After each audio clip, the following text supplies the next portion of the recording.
About it's been a rough couple of days for Hillary Clinton as damaging reports grow about the access she gave the State Department gave when she was running things.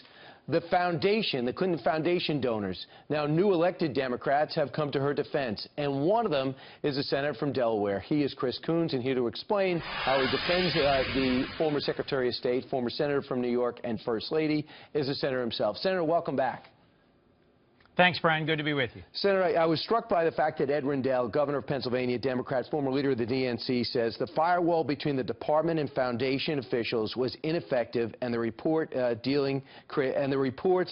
that we're looking at right now create a bad perception. Do you agree with the AP report that it creates a bad perception? Well, I think the AP report, Brian, cherry picks just a small subset of the meetings that Secretary Clinton had and doesn't look at the full period of time that she was Secretary to create a mistaken impression that somehow her work as Secretary of State was inappropriately influenced. But let's focus about what's really going on here.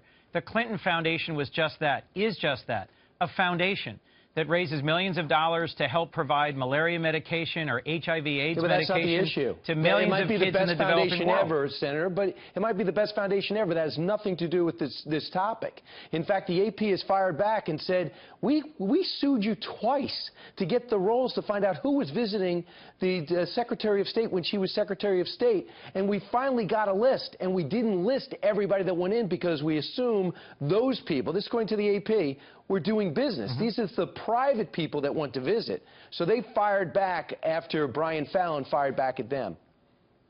That's right. And, Brian, if you dig into the details of what sorts of people we're talking about here, many of them are people who would have had a meeting with the Secretary of State anyway. Melinda Gates, Mohammed Yunus, Daniel Abraham. Let's just pick those three examples.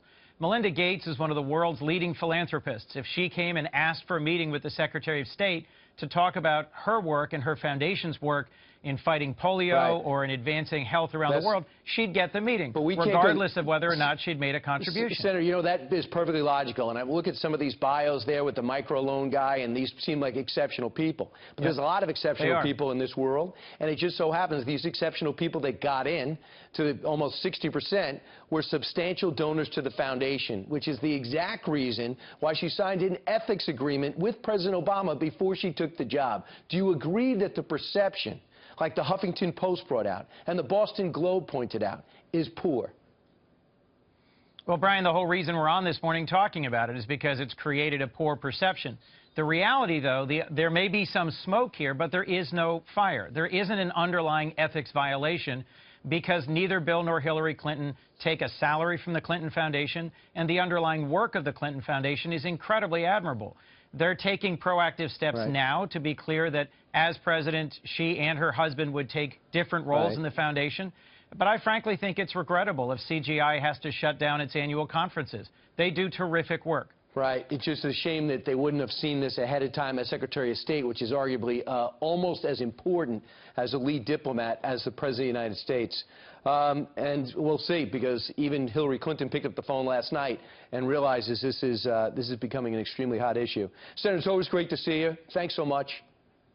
Thank you, Brian.